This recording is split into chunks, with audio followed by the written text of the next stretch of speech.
কান দিয়ে লাভা স্রোতের মতো বেরিয়ে আসবে। সেই ব্যক্তি চিৎকার করে বলবে, আল্লাহর কসম, এর চেয়ে কঠিন শাস্তি আর কাউকে দেওয়া হচ্ছে না। অথচ সে জানে না সেটাই হলো জাহান্নামের লেভেল 1 বা সর্বনিম্ন স্তর। এবার কলিজা শক্ত করে ভাবুন ইবলিসের কথা। যে ব্যক্তি আগুনের জুতো পরে আছে সে জাহান্নামের আগুনের উৎস থেকে বহু দূরে, কিন্তু ইবলিস আছে সেই আগুনের হৃৎপিণ্ডে, একেবারে কোরের ভেতর। বিজ্ঞান বলে সূর্যের ওপরের তাপমাত্রার চেয়ে কেন্দ্রের তাপমাত্রা কোটি গুণ বেশি। ঠিক তেমনি সাধারণ জাহান্নামীদের শাস্তি যদি হয় জ্বলন্ত মোমবাতির ছ্যাঁকা, তবে ইবলিসের শাস্তি হল জীবন্ত আগ্নেয়গিরির গলিত লাভায় ডুবে থাকা।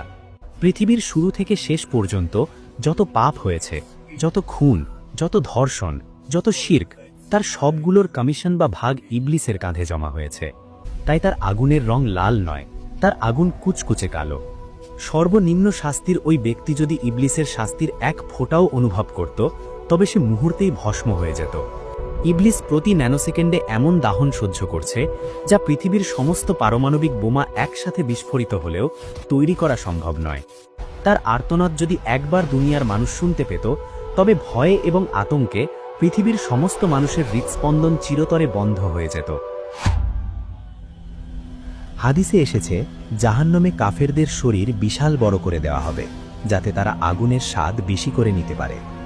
ইবলিসের শরীর পাহাড়ের মতো বিশাল।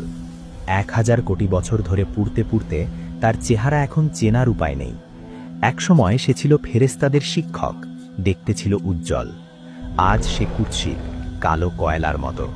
তার শরীর থেকে এমন দুর্গন্ধ বের হচ্ছে যে যদি তা দুনিয়াতে আসত, তবে পৃথিবীর সব প্রাণী সেই গন্ধে মারা যেত। তার চোখের পাপড়িগুলো পুড়ে গেছে বহু আগেই। এখন চোখের কোটর থেকে আগুনের লাভা গড়িয়ে পড়ছে, যা তার গালের মাংস গলিয়ে দিচ্ছে। সে হাত দিয়ে মুখ ঢাকতে চায়, কিন্তু তার হাতগুলো কয়লার মতো শক্ত হয়ে অবশ হয়ে আছে। তার ক্ষুধা, কোটি বছর না খেয়ে থাকার পর তার পেটের ভেতরটা জ্বলছে। সে ক্ষুধার জ্বালায় চিৎকার করছে। তখন ফেরেশতারা তাকে টেনে নিয়ে যায় জাক্কুম গাছের নিচে। ইবলিস সেই কাঁটাযুক্ত ফল চিবিয়ে খেতে বাধ্য হয়। যেই ইবলিস দুনিয়াতে মানুষকে হারাম খাবার, মদ আর সুদের লোভ দেখাতো, আজ তার গলায় আটকে আছে জাক্কুমের কাঁটা। কাঁটাগুলো তার গলার ভেতর ছিঁড়ে ফেলছে। সেই কাঁটাগুলো পেটের ভেতর গিয়ে আগুনের গোলার মতো জ্বলতে থাকে। মনে হয় যেন পেটের ভেতর হাজার হাজার বিষধর সাপ দংশন করছে। সে গিলতে পারছে না, আবার খেলতেও পারছে না। সে চিৎকার করে বলছে, পানি, পানি দাও, কলিজা ফেটে গেল। তখন তাকে দেওয়া হয়